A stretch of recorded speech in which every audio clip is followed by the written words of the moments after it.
Donald Trump just wrapped up a disastrous press conference in the Oval Office where he said he was signing an executive order changing the name of the Department of Defense to the Department of War, which he does not actually have the legal authority to do. It requires Congress to pass a law. The reason Donald Trump says he's changing the name is because the Department of Defense got too wokey, and he says we lost every war since World War II because of the name and because it was too wokey. Well, Donald Trump looked awfully sickly during this press conference, and he continued to have cognitive glitches throughout. For example, he was given an American flag during this press conference, and he thought it was a blanket that he would sleep with at night. Watch as Donald Trump confuses an American flag for a blanket. Here, play this clip. Okay, Will, you go ahead. And I'd like to leave you with this gift from a constituent back in Tennessee. Oh, I could use that at night. It's an American flag. That's very nice. I like that. Thank you, Mr. President. Thank you very much. That's very nice. Next, we have a number. And then Donald Trump kept on repeating how transparent he is. We are so transparent. We are so transparent. Okay, well then release the Epstein files. Here, play this clip. Do it for one reason. I think it's good for the country. And we are very transparent. There's never been transparency like we have.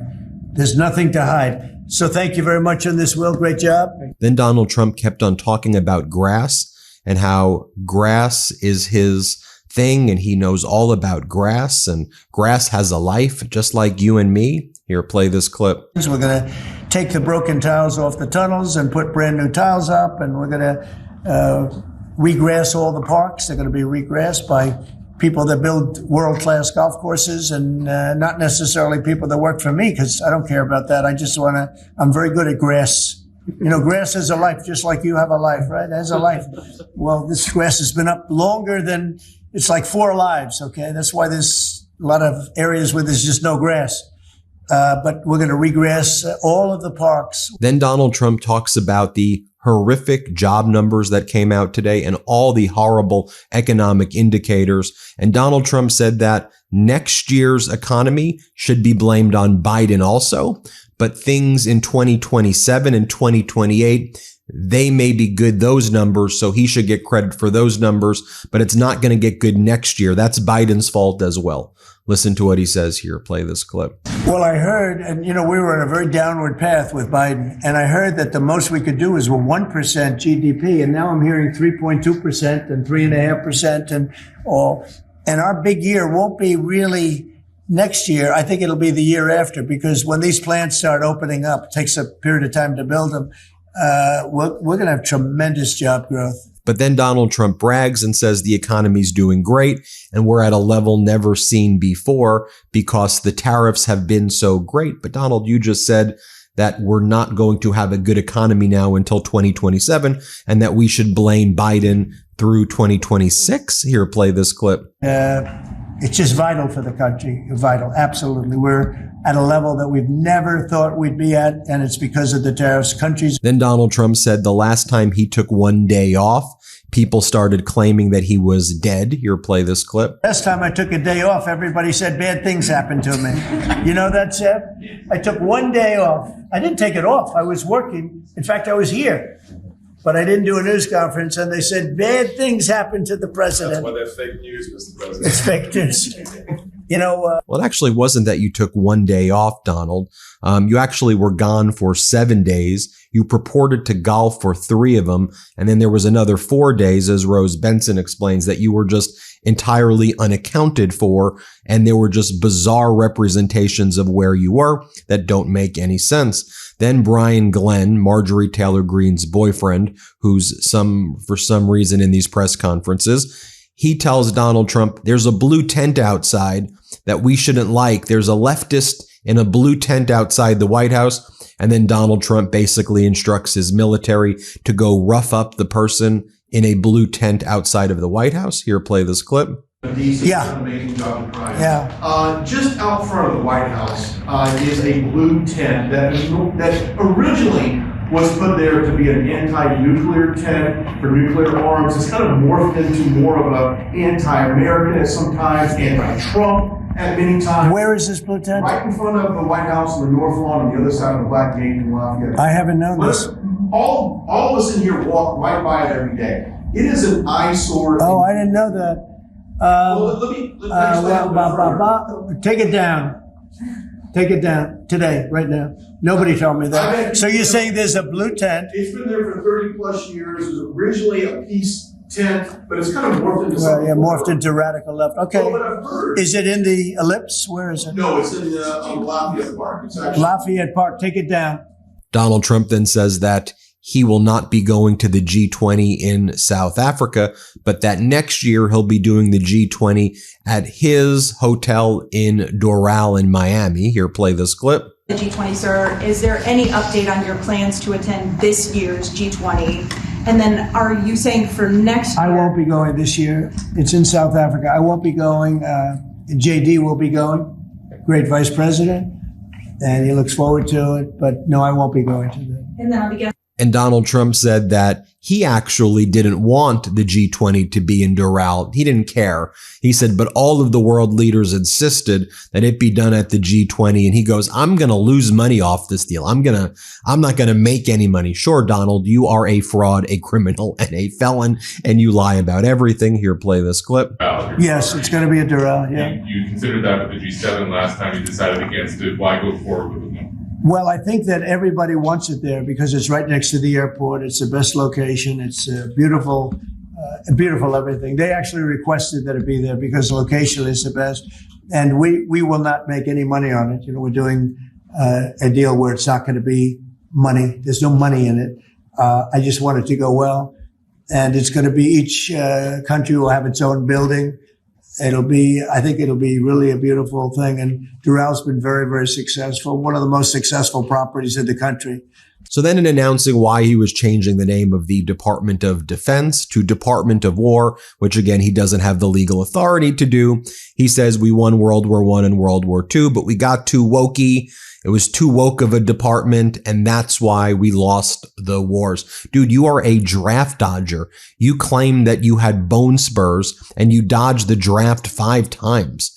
The hell are you doing to even have the right to say ridiculous things like this? And how any veteran can support this vile piece of trash is beyond me. Here, play this clip. See, and we weren't going to put up with. So, great job, Dan. And we've been talking about this Department of War. So we won the First World War. We won the Second World War. We won everything before that and in between. And then we decided to go woke and we changed the name to Department of Defense. So we're going Department of War.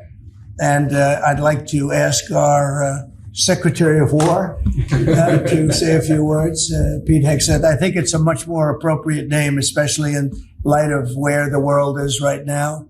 Then Donald Trump continues to talk about, and he and Hegseth continue to talk about, really after winning a war for independence in 1789, George Washington established the War Department. The Revolutionary War ended in 1783, not 1789. Here, play this clip. I'd like to ask you and maybe Dan Raisin Kane to say a few words, please. Mr. President, thank you. After winning a war for independence in 1789, George Washington established the War Department, and Henry Knox was his first Secretary of War. And this country won every major war after that, to include World War I and World War II. Total victory, Mr. President, as you said. Then 150 years after that, we changed the name after World War II from the Department of War to the Department of Defense in 1947. And as you pointed out, Mr. President, we haven't won a major war since. And that's not to disparage our warfighters, whether it's the Korean War, the Vietnam War, or our generation of Iraq and Afghanistan. That's to recognize. One of the things that's happening now is that Venezuela is flying fighter jets over the U.S. ships. And then Donald Trump looks at a military general who's in the room and basically tells the general, shoot them out of the sky. And as MeidasTouch says, yep, that's the peace president right there. Here, play this clip. Take a chance. What happens if Venezuela flies jets over U.S. naval vessels again? Well, I would say they're going to be in trouble. We'll let them know about that. We heard that happen, but it wasn't really over, not like they described. But I would say, General, if they do that, you have a choice of doing anything you want, okay? If they fly in a dangerous position, I would say that you can you or your captains can make the decision as to what they want to do. All right? Sure. Sir, How close we did have, they get? we have Mr. one more. President? You said they didn't go over. Say it. How close did they get? You said the planes did not. Well, I don't want to talk about that, but if they do put us in a dangerous position, they'll be shut down. Thank you very much, everybody. So we're going to now cover. Then Donald Trump attacks the state of Colorado and says because they do mail-in voting, that's why he wants to hurt their economy and remove the Space Command station to Alabama because he hates Colorado. Play this clip. Look, Colorado just went to all mail-in voting. That means they cheat. That's why they lost. That's one of the reasons, but that's a big reason why they just lost the whole Space Command situation that is going to Alabama. But when you have mail-in voting, you have nothing but cheating. But this woman is a real patriot, and they put her in jail for a long time. She's 72 years old, 73 years old, and she wanted to find out. She didn't do anything. She touched the machine. She looked at the machine. She's trying to find out what was going on. And they went and arrested her for doing that. And it was supposed to be the other way around. I'm glad you brought that up. They should let her go. Let her out. Then Donald Trump said that he turned on the TV and saw protests taking place in Portland. So now because of the TV show he wants to send the National Guard to Portland and have the military perhaps invade Portland, Oregon. Play this clip. Yeah, I have. I have. I'm not going to say it now, but yeah, I have. We're going to go into another place and straighten it out. And I will say this. I watched today. I didn't know that was continuing to go on, but Portland is unbelievable what's going on in Portland. The destruction of the city. Well, I'm going to look at it now because I didn't know that was still going on. This has been going on for years. So we'll be able to stop that very easily. We'll be able to stop. But, that was not on my list, Portland. But when I watched television last night, this has been going on. You wouldn't be standing if you were the mayor. You would be. Can you imagine? Then you had Trump's chief economic advisor, Kevin Hassett, speak during this press conference, and he blames the Bureau of Labor Statistics, which keeps the statistics. Remember, they fired the old labor statistics commissioner, and they brought in someone new. But he blames the Bureau of Labor Statistics for the bad job market, not the bad job market for the bad job market. Here, play this clip. Please. Thank you very much, sir. Well, I think that if you look at the indicators, there's capital spending boom, industrial production at an all-time high. The Atlanta Fed says GDP now is north of 3%. And so all the indicators are saying that things are really strong. And what we've also seen is that Goldman Sachs put out a study yesterday that said that the August number tends to be really messed up because of seasonal adjustment things, and they tend to be revised way up. And so I think if they were revised up, which has happened on average over the last 15 years by about 60,000, then everything else would make sense. But right now we're puzzled about the BLS numbers and looking forward for new leadership there to make it so that the numbers are more reliable. And then Hassett talks about next summer, there may be a golden age. And, oh, Donald, you're going to give the greatest speech next summer in Doral, Miami. These people are just freaking weirdos. Weirdo sycophants. Here, play this clip. Good job you're doing. Kevin, would you like to say a few words? Mr. President, I think this G20 meeting where the world leaders will come to the great city of Miami is going to be viewed as one of the most important meetings in global history, because what's going to happen is the golden age is going to be documented so well in the data by next summer that you're going to have one of the best speeches written for you that you've ever seen, because we're just going to be talking about the accomplishments of the next year. I think so. A lot of these plants are going to be open by then. Yeah, exactly. And a lot of jobs are coming in, like I think we've never seen before. It's going to be great. Monica, would you like to say something? Thank you. More of Donald Trump saying we should have won every war, but we got too wokey. Play this clip. Back. All right, thank you very much. Very well stated. And really it has to do with winning. We should have won every war. We could have won every war, but we really chose to be very politically correct or wokey. And we just fight forever. And then we'd win, lose. We wouldn't lose, really. We just fight to sort of tie. We never wanted to win. Wars that every one of them we would have won easily with just a couple of little changes or a couple of little edicts. I was told that ISIS would take 5 years to win. And Dan Cain when I told him, how long would it take? He said, I think about 4 weeks, sir. I said, what do you mean 4 weeks? I was told 5 years by the people in Washington. You know who they were? 5 years. I said, you can't do it in 4 weeks.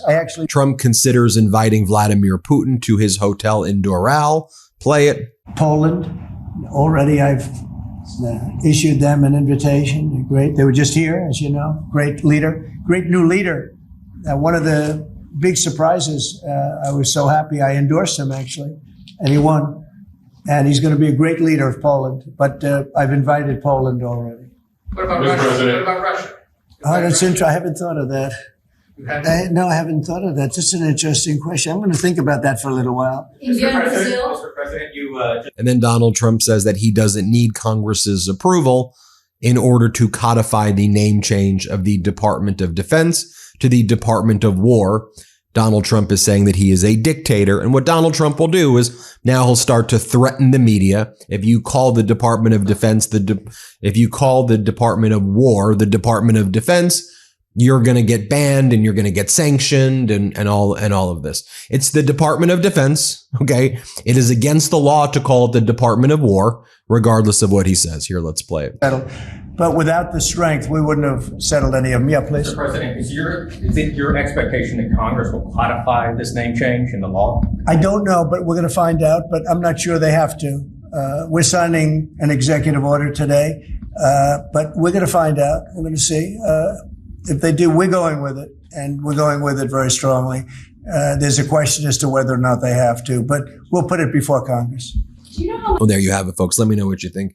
Hit subscribe. Let's get to 6 million subscribers.